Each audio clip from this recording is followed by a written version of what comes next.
अल्हम्दुलिल्लाहि Kaffa व सलामुन अला इबादिहिल्लज़ीना इस्तफ़ा अम्मा बअद। मेरे दोस्तों और बुजुर्गों, আজকে আলোচনা করব ঈদের দিন সকাল অর্থাৎ ঈদুল ফিতরের দিন সকালে যে কাজগুলো করা আমাদের জন্য মুস্তাহাব এবং এমন কিছু কাজ আছে যে কাজগুলো করা যাবে না, সেই সম্পর্কে ইনশাআল্লাহ আলোচনা করব। তো যাই হোক, আমার হাতে একটি কিতাব রয়েছে, সেই কিতাবটি হলো আল ফিকহুল মুয়াসসার, আরবি কিতাব। এই কিতাবের মধ্যে লিখেছেন, সর্বপ্রথম ঈদের দিন সকাল আয়ান্তাবিহা মিনান নওমি মুবাক্কিরান, সকালে অর্থাৎ ঈদুল ফিতরের দিন ফজরের নামাজের জন্য আমরা ঘুম থেকে জাগ্রত হব এবং ফজরের নামাজ আদায় করব। কোথায় আদায় করব? আইয়ুসাল্লিয়া সালাতা সুবহি ফি মসজিদিল হাইয়ি, অর্থাৎ নিজের গ্রামের, নিজের স্থান যে মসজিদটি, ওই মসজিদে আমরা ফজরের নামাজ আদায় করিব। তৃতীয় হলো আইয়াস্তাকা ওয়া আইয়াগতাসিলা, মেসওয়াক করব এবং গোসল করব। ঈদের দিন সকালে মেসওয়াক করে গোসল করাটা হলো কি? মুস্তাহাব। 5 নম্বর হলো আইয়ালবাসা আহসানা সিয়াবিহি, অর্থাৎ উত্তম কাপড় পরিধান করব। উত্তম কাপড় বলতে যে নতুন কাপড় সেটা নয়, আপনার যে কাপড়গুলো আছে ওই কাপড়ের মধ্যে সবথেকে যে ভালো কাপড় আপনার কাছে আছে সেটাই আপনি পরিধান করবেন, সেটাই পরবেন। তো ভালো কাপড় পরিধান করার পরে আইয়াতাতাইয়াবা, খুশবু ব্যবহার করব, আতর ব্যবহার করব। খুশবু ব্যবহার করা ঈদের দিন সকালে ঈদের নামাজ আদায় করার জন্য খুশবু ব্যবহার করে যাওয়া, এটাই হলো সুন্নত। 7 নম্বর হলো আইয়াকুলা ক্বাবলা যাহাবি ইলাল মুসাল্লা, অর্থাৎ ঈদগাহ যাওয়ার আগে আমরা কিছু খাবো, মিঠাই জাতীয় বস্তু খাবো।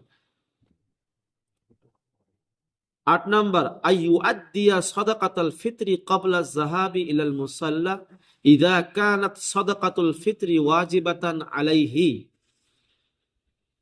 ঈদগাহে নামাজ আদায় করার জন্য যাওয়ার আগেই আমরা সাদাকাতুল ফিতর আদায় করব।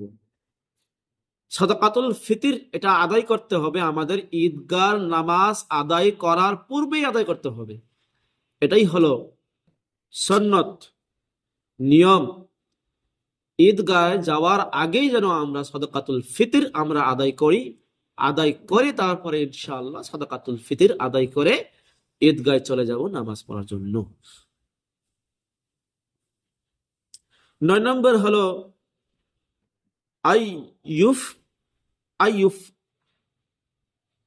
আমরা 9 নম্বর হলো যে আমরা সাদাকা ফিতর আদায় করার পরে আমরা এমনি সাদাকা করব, হাসবা ইস্তিতাআতিহি, অর্থাৎ আমাদের সামর্থ্য বুঝে আমরা সাদাকা করব, যতটুকু পারি আমরা সাদাকা করব। ঈদগাহে যেয়ে আমরা সাদাকা করব, ঈদগাহর জন্য হোক বা ইমাম সাহেবের জন্য যেই হোক, আমরা সাদাকাতুন নফল আমরা অবশ্যই ঈদগাহ যাওয়ার পরে করব। 10 নম্বর হলো আইয়ুজহিরাল ফারহা ওয়াল বাশাশাতা, বাশাশাতুন মানে আনন্দ। তো আমরা ঈদুল ফিতরের দিন আমরা আনন্দ প্রকাশ করব, যেন আমরা কেউ মন বেজার হয়ে থাকি না, মনটাকে একটু খুশি, মনটাকে আনন্দত আমাদেরকে ওই দিন ইজহার করতে হবে, খুশি ইজহার করতে হবে যে আল্লাহ পাক রব্বুল আলামিন একটি মাস রোজা রাখার পরে আমাদেরকে আজকে ঈদুল ফিতরের দিন দিয়েছেন, সেই হিসাবে আমরা আনন্দ প্রকাশ করব, আল্লাহর শুকরিয়া আদায় করব। 11 নম্বর হলো ইয়াবতাকিরা ইলাল মুসাল্লা মাশিয়ান মুবাক্কিরান সিররান, অর্থাৎ আমরা পায়ে হেঁটে ঈদগাহ ঈদের নামাজ আদায় করতে যাব, এটাই হলো সুন্নত।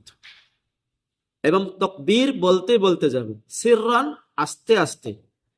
ঈদুল ফিতরের নামাজকে আদায় করার জন্য যে আমরা তাকবীর পরে পরে পায়ে হেঁটে ঈদগায় যাব, এই তাকবীর গুলো আমরা মনে মনে পড়ব, জোরে নয়। ঈদুল আজহায় আমরা জোরে জোরে পড়ব, কিন্তু ঈদুল ফিতরে আমরা যখন নামাজ পড়ার জন্য যাব, পায়ে হেঁটে যাব, এবং তাকবীরকে আমরা মনে মনে পড়ব, জোরে নয়। অর্থাৎ ঈদগাহ যাওয়ার পরে আমরা তাকবীরকে বন্ধ করে দেব। যাই হোক, এভাবে আমরা ঈদগাহ চলে যাব তাকবীর পড়তে পড়তে। 12 নম্বর হলো অর্থাৎ এক রাস্তা দিয়ে আমরা ঈদুল ফিতরের নামাজকে আদায় করতে যাচ্ছি, যে রাস্তায় আমরা যাচ্ছি ওই রাস্তা আবার ফিরবো না বাড়িতে, দ্বিতীয় রাস্তা দিয়ে আমরা বাড়িতে ফিরবো, এটাই হলো সুন্নাত। তো ঈদুল ফিতরের দিনে যেগুলো কাজ আমাদের জন্য করা সুন্নাত, সেই সম্পর্কে আলোচনা হয়ে গেল। আর যে কাজটা আমরা ঈদুল ফিতরের দিন আমরা করতে পারবো না, সে কাজ সম্পর্কে আলোচনা শুরু করলাম ইনশাআল্লাহ। তো যাই হোক, যে কাজ আমরা করতে পারবো না, সর্বপ্রথম হলো আমরা ঈদের দিন রোজা রাখতে পারবো না, কেউ না। ঈদের দিন রোজা রাখা এটা হারাম, নিষেধ, কেউ রাখতে পারবো না। কোনো ধরনের রোজা আমরা ঈদুল ফিতরের দিন রাখতে পারবো না।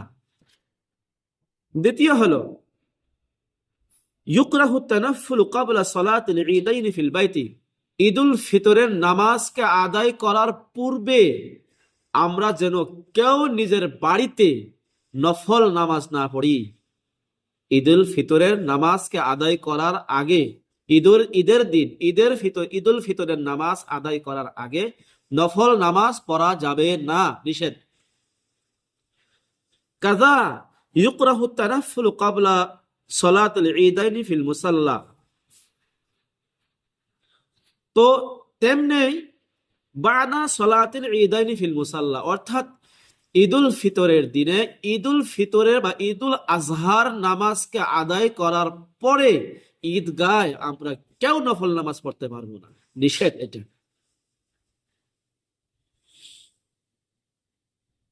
ওয়াকাযা ইউকরাহু তানাফফুলু বা'দা সালাতিল ঈদাইন ফিল মুসাল্লা ওয়ালা ইউকরাহু ফিল বাইত। তবে কি ঈদুল ফিতরের নামাজ বা ঈদুল আজহার নামাজকে আদায় করার পরে আমরা অবশ্যই বাড়িতে নফল নামাজ পড়তে পারবো, কিন্তু আগে পড়তে পারবো না।